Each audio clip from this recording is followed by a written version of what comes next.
saw the big picture, but never this vivid. Yeah, I get hurt, but I'm never offended. In fact, I'm distracted by getting the ending I want in my life. You ever intend? Hey, what's going on, guys? Today I'm tearing into the wiring harness on my truck. I'm gonna be pulling out the old one and replacing it with a new one. I'll show you guys some more details on what the new one is, where I got it from, and basically just cleaning up the engine bay of my truck. I have, I think, some wires that are just shorting out, just not helping at all with how my truck performs and how it runs. I'm just gonna put in kind of a plug and play style harness, and I'll show you what that looks like in a little bit. But right now I'm just gonna go ahead and get started tearing out the old one.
Okay, so here's my wiring harness. It's a lot nicer and a lot cleaner than the one that I just ripped out of my truck.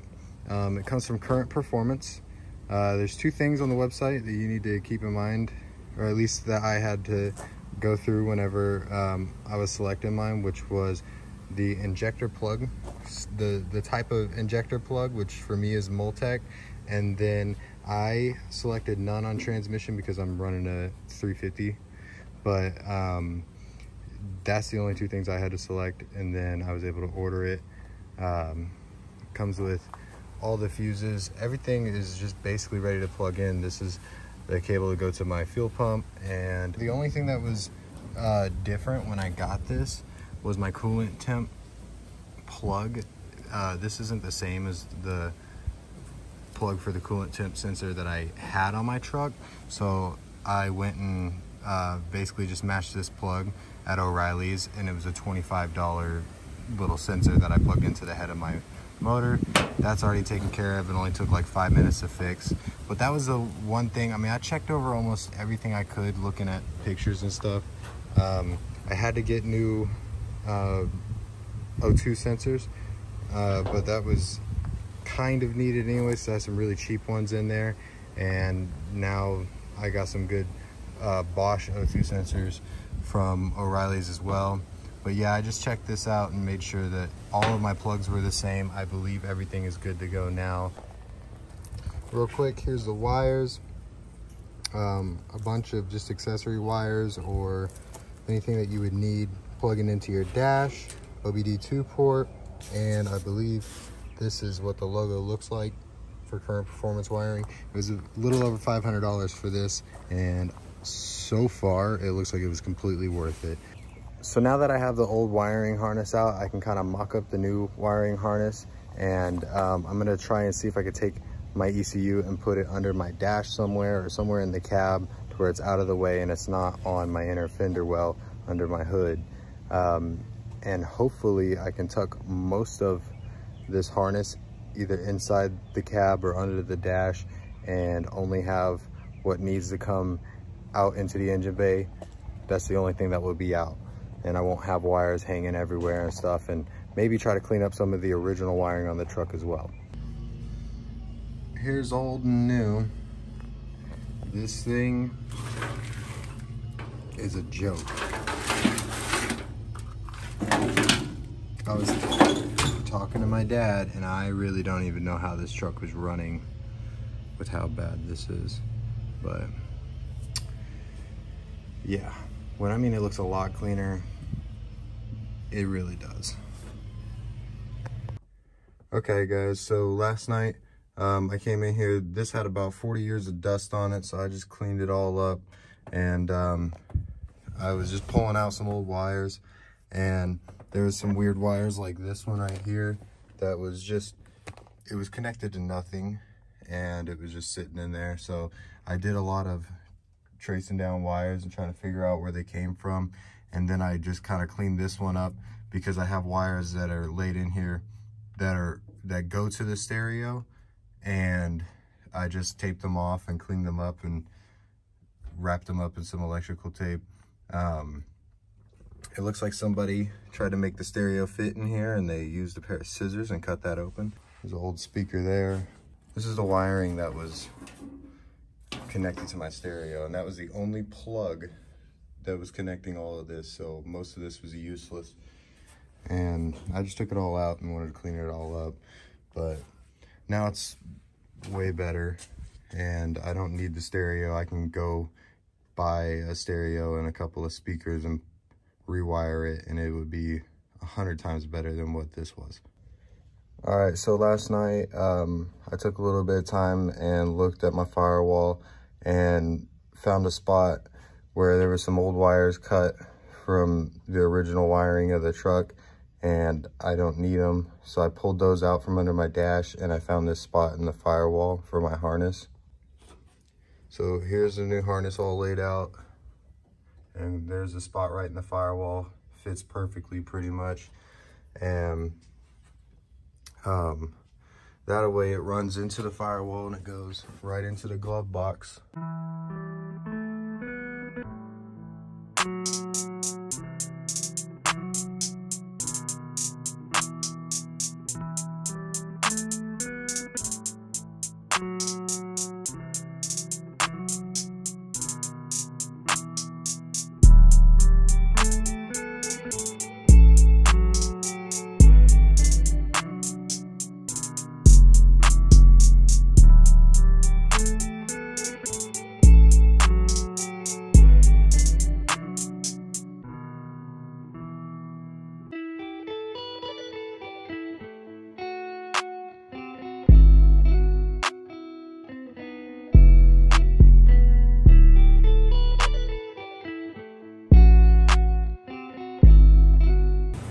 There is one thing with this wiring harness that I contacted Current Performance about, which is my vehicle speed sensor. They just add this in to the wiring harness, but I don't need it. I won't use it, so I'm gonna have to find a place to put it. That's probably good. I still have to most likely cut this plastic out off of the back of the glove box door, so that way I can put the ECU. I don't know if I'm gonna put it on the glove box door or where I'm really gonna put it, but I'm gonna tuck it up in there. There's my ECU. Here's all the plugs, the fuse box, and then I have my OBD2 port and the wiring that's gonna run up into the dash of my truck, and that way I'll have my tack gauge up there and whatever else I need, any switches or anything I'll need for the harness. All right guys, so everything in the truck's hooked up. The wiring harness is done. I just have to mount the ECU under my dash and mount the fuse box, and then I have a couple of wires that go to my dash just for gauges or whatever I'll need them for. They're all labeled, so far I'm really happy with this wiring harness, and it went into my truck really just seamlessly almost. So I'm just gonna show you guys now. All right, so here's what it looks like going into the cab through there. That's not done yet, but it's all tucked in really nice. It's behind the fuel rails there. I gotta clean up, route this wire, basically just get it into a position where it's gonna stay, and the mass airflow sensor needs to be hooked up still, but everything's tucked in pretty good. Compared to the wiring that was done before, where I had it all just coming from my ECU hanging over the top of the motor and everything, this looks great. I took off my fuel filter here, but that was mostly just to get it out of the way and get these fuel lines out of the way, because I'm going to be changing those where they go, and that fuel filter won't be in that location anymore. These cables right here are going to go to the starter, and I'm gonna have to clean up all of these wires and stuff, which I most likely won't need any of them anymore. So if you guys want to check out my next video, I'm gonna have my whole fuel system is gonna be replaced, and I got a new fuel cell and lines, new pump, everything for this truck. So if you want to check that out, I'll be posting that soon. But I just want to say thanks for watching my video, and I'll see you guys next time.